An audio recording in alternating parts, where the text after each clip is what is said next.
नमस्कार, बहुत स्वागत है आप सभी का खबरों के सफर में। मैं हूं आपके साथ ज्योति यादव। तो बुलेटिन की शुरुआत करेंगे इस वक्त की अहम खबर के साथ। तमिलनाडु में राज्यपाल आर.एन. रवि द्वारा राज्य सरकार के मंत्री सेंथिल बालाजी के पद से हटाने और बाद में अपने फैसले को वापस लेने से सियासी पारा चढ़ गया है। डीएमके राज्यपाल पर हमलावर हैं और केंद्र सरकार पर भी निशाना साध रही हैं। दरअसल मुख्यमंत्री एमके स्टालिन ने जहां राज्यपाल के फैसले के खिलाफ कोर्ट जाने की बात कही है, वहीं उनकी पार्टी ने जगह जगह पोस्टर लगा दिए हैं। इन पोस्टरों में उन केंद्रीय मंत्रियों की तस्वीर लगाई गई है जिनके खिलाफ कई मामले चल रहे हैं और वो अभी भी केंद्रीय मंत्रिमंडल में शामिल है। बताते चले कि तमिलनाडु के राज्यपाल आर.एन. रवि ने एक दुर्लभ फैसले के तहत तमिलनाडु सरकार के मंत्री सेंथिल बालाजी के मंत्री परिषद से बर्खास्त कर दिया है। एक ज्ञप्ति जारी कर राज्यपाल ने कहा कि बालाजी कई गंभीर मामलों में कार्रवाई का सामना कर रहे हैं और ऐसे में मंत्री रहते हुए ये जांच को प्रभावित कर सकते हैं। वहीं विज्ञप्ति में कहा गया कि ऐसी आशंका है कि सेंथिल बालाजी के मंत्री परिषद में बने रहे से और निष्पक्ष जांच सहित कानूनी प्रक्रिया पर विपरीत प्रभाव पड़ेगा। हालांकि बाद में राज्यपाल ने अपने इस फैसले को वापस ले लिया है और कहा है कि वो अटॉर्नी जनरल से सलाह के बाद इस मामले पर कोई फैसला करेंगे।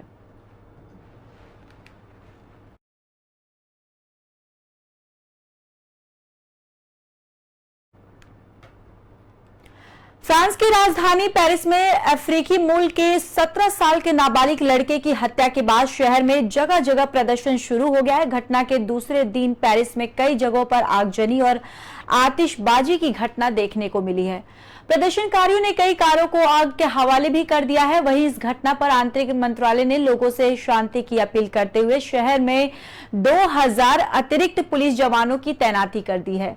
वहीं इस घटना के बाद फ्रांस के राष्ट्रपति इमैनुअल मैक्रोन ने गोलीबारी की घटना से अक्षम अपराध करार दिया है। हत्या के इस पूरे मामले की जांच चल रही है। पुलिस ने कहा कि उनकी ओर तब फायरिंग की गई जब ट्रैफिक जांच के दौरान कार को रोकने के लिए आदेश दिए गए थे। लड़के के मनाने से इनकार कर दिया गया था। वहीं आपको बताते चले कि सोशल मीडिया पर वायरल हुए वीडियो में एक मर्सिडीज कार के बगल में पुलिस के 2 अधिकारी खड़े दिखाई दे रहे हैं और इनमें से एक कार के ड्राइवर को बहुत करीब से गोली मारते हुए नजर आ रहा है। वही घटना के बाद पुलिस ने कहा कि गोली लगने के कुछ समय बाद ही युवक की मौत हो गई। दूसरी ओर पीड़ित परिवार के वकील ने पुलिस पर हत्या का आरोप लगाते हुए कहा है कि वीडियो से बहुत कुछ साफ है। तो फ्रांस में अफ्रीकी किशोर की हत्या के बाद से वहां पर हिंसक प्रदर्शन जारी है। आपको बताते चले कि 17 साल के नाबालिग लड़के की हत्या के बाद से ही शहर में जगह जगह प्रदर्शन शुरू कर दिए गए हैं। वहीं घटना के दूसरे दिन पेरिस में कई जगहों पर आगजनी और आतिशबाजी की घटना देखने को मिली है। दरअसल प्रदर्शनकारियों ने कई कारों को आग के हवाले भी कर दिया है। वहीं इस घटना पर आंतरिक मंत्रालय ने लोगों से शांति की अपील करते हुए शहर में 2000 अतिरिक्त पुलिस जवानों की तैनाती कर दी है। वहीं इस घटना के बाद फ्रांस के राष्ट्रपति इमैनुअल मैक्रोन ने गोलीबारी की घटना को अक्षम अपराध करार दिया है। हत्या के इस पूरे मामले की जांच चल रही है। पुलिस ने कहा कि उसकी ओर तब फायरिंग की गई जब ट्रैफिक जांच के दौरान कार को रोकने के लिए दिए गए थे आदेश और लड़के ने मनाने से इनकार कर दिया था। वहीं आपको बताते चले कि सोशल मीडिया पर वायरल हुए वीडियो में एक मर्सिडीज कार के बगल में पुलिस के 2 अपराधी खड़े दिखाई दे रहे हैं और इनमें से एक कार के ड्राइवर को बहुत करीब से गोली मारते हुए नजर आ रहे हैं। वही घटना के बाद पुलिस ने कहा कि गोली लगने के कुछ समय बाद ही युवक की मौत हो गई। दूसरी ओर पीड़ित परिवार के वकील ने पुलिस पर हत्या का आरोप लगाते हुए कहा कि वीडियो से बहुत कुछ साफ है।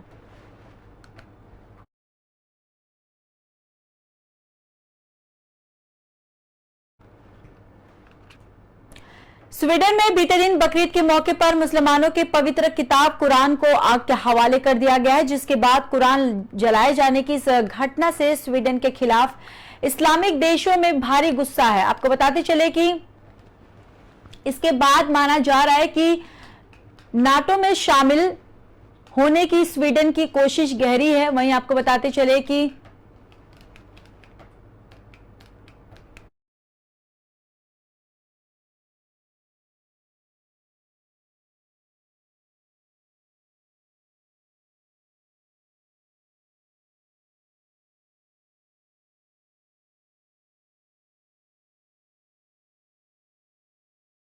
कि स्वीडन में बकरीद के मौके पर कुरान की किताब को आग के हवाले कर दिया गया है, जिसके बाद वहां पर इस्लामी धर्म में काफी आक्रोश है। वहीं आपको बताते चले कि स्वीडन के साथ साथ कई नार्डिक देशों में इस्लामिक कट्टरपंथियों के खिलाफ लोग अब खुलकर सड़कों पर उतरने लगे हैं। लोगों का आरोप है कि शरणार्थी बनकर आए मुस्लिम अब देश में धर्म परिवर्तन में शामिल हो रहे हैं और धीरे धीरे शरिया के हिसाब से कानून बनाने की मांग करने लगे हैं। वहीं दूसरी ओर स्वीडन में एक पहले ही कोर्ट ने पुलिस के उस प्रतिबंध को खारिज कर दिया था जिसमें कुरान जलाने पर प्रतिबंध लगाया गया था। स्वीडन की अदालत ने अपने फैसले में पुलिस के प्रतिबंध को लोगों की बोलने की आजादी के खिलाफ बताया। कोर्ट के आदेश को मानते हुए स्वीडन की पुलिस ने कुरान जलाने की इजाजत दे दी है, जिसके बाद स्टॉकहोम की केंद्रीय मस्जिद के बाहर कुरान जलाया गया। अब तक की रिपोर्ट के मुताबिक जिस शख्स ने कुरान को जलाया है उसका नाम सलवान मोमिका है और वो मूल रूप से इराक का रहने वाला है। कुरान जलाने के जो वीडियो वायरल हो रहे हैं उसमें सलवान मोमिका को कानों में, तो आपको बताते चले कि स्वीडन में कुरान की किताब को जला दी गई है, जिसके बाद दुनिया भर में मुस्लिम देश में आक्रोश है।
तो वहीं रूस में विद्रोह और तख्ता पलट की जांच आज ठंडी होते ही एक बार फिर से यूक्रेन में मिसाइल अटैक किया है, जिसको लेकर यूक्रेन का दावा है कि रूस ने इस 300 मिसाइल से एक रेस्टोरेंट पर हमला किया है। पूर्वी यूक्रेन के शहर कमरास्तोक के स्थित फेमस रिया पिज्जा रेस्टोरेंट पर मिसाइल अटैक हुआ है। इसके अलावा पास के ही एक गांव में मिसाइल गिरी है, जिसके बाद कम से कम 5 लोग घायल हुए हैं। इन हमलों में 4 की जान चली गई। इस घटना को लेकर यूक्रेन के गृह मंत्री ने पुष्टि की है कि रेस्टोरेंट के मलबे से एक किशोर का शव मिल गया है।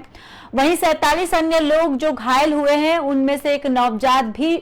शाम को करीब 8 बजे यह हमला किया गया। उस उक्त बहुत सारे लोग रेस्टोरेंट में खाना खा रहे थे और सामने आई तस्वीरें में देख सकते हैं कि रेस्टोरेंट के खंभे मुड़ गए हैं और छत भी गिर गई है और बहुत सारे लोग इसमें दबे हुए हैं।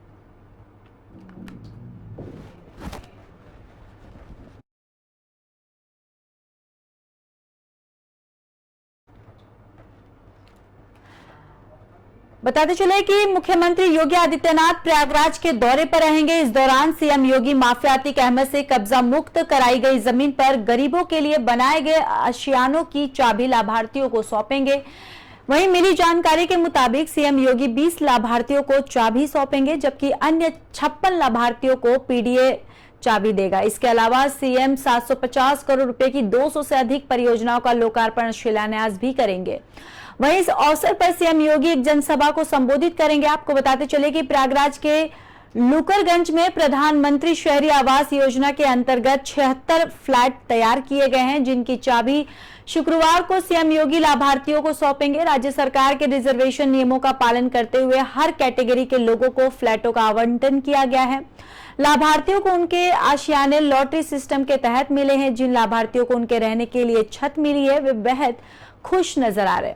गौरतलब है कि यूपी में ऑपरेशन माफिया के तहत अतीक अहमद के कब्जे से लुकरगंज के पास इलाके में 1731 वर्ग मीटर जमीन कब्जा मुक्त कराई गई थी। माफियाओं से कब्जा मुक्त कराई गई सरकारी जमीन पर सीएम योगी ने गरीबों के लिए आसानी बनाए जाने के ऐलान किए थे और इसी के तहत प्रधानमंत्री शहरी Awas Yojana affordable housing scheme में फ्लैट बनाए गए और पीडीए की ओर से बनाए गए 76 फ्लैटों के 6030 लोगों ने आवेदन किया था।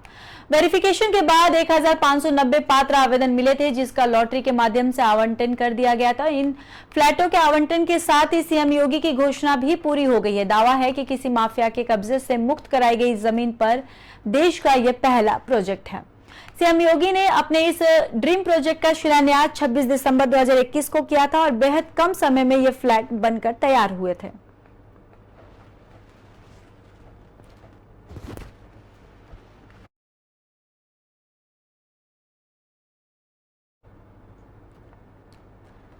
मध्य प्रदेश विधानसभा चुनाव में 5 महीने ही बचे हैं और ऐसे में बीजेपी कांग्रेस में इंटरनेट पर अब इलेक्शन वॉर की तैयारी शुरू हो गई है। ग्राउंड पर भले ही बैनर, पोस्टर और कार्यकर्ताओं की हलचल नहीं दिख रही हो, लेकिन सियासी रणनीति का सोशल मीडिया पर जंग का मैदान सज चुका है। आपको बताते चले कि फेसबुक, इंस्टाग्राम, ट्विटर अकाउंट और व्हाट्सएप ग्रुपों पर डिस्प्ले हो रहे राजनीतिक मैसेजेस इसी प्लानिंग की उपज है। बीजेपी और कांग्रेस दोनों ही पार्टियों ने बड़ी बड़ी कंपनियों को इस काम के लिए आउटसोर्स किया है। इनके रणनीतिकार कॉर्पोरेट कंपनी की तर्ज पर काम करते हैं। योजना सुबह असाइनमेंट मीटिंग होती है तो शाम को रिव्यू। बीजेपी ने यह हर दिन तय किया है कि आज ट्विटर पर कौन सा पोस्ट चला है और कौन सा वीडियो आज का वायरल होगा। वहीं आपको बताते हैं हर बूथ पर 15 से 20 वॉलंटियर होने का दावा है। बीजेपी दूसरी पार्टियों की तुलना में हमेशा सोशल मीडिया पर आगे ही रही है। साल 2014 में जब कोई सियासी पार्टी सोशल मीडिया पर सक्रिय नहीं थी, उसी समय बीजेपी ने इसकी ताकत को समझ लिया था और पार्टी सफल भी रही। इस बार मध्य प्रदेश चुनाव के लिए प्रदेश में एक अलग टीम का गठन किया गया है। यह टीम राज्य में सोशल मीडिया के जरिए मतदाताओं तक पहुंचाने की तैयारी में है। प्रदेश में बीजेपी 1.25 लाख डिजिटल योद्धा है और एक प्रोफेशन टीम भी है जो सैलरी पर काम करती है और ये लोग graphics designer, video editor, researchers और कंटेंट राइटर हैं। इनका इंटरव्यू अभिषेक शर्मा लेते हैं। अभिषेक बीजेपी एमपी सोशल मीडिया विभाग के कोऑर्डिनेटर हैं और वे 2014 में बीजेपी नेशनल आईटी सेल के हेड अमित मालविया के साथ काम कर चुके हैं।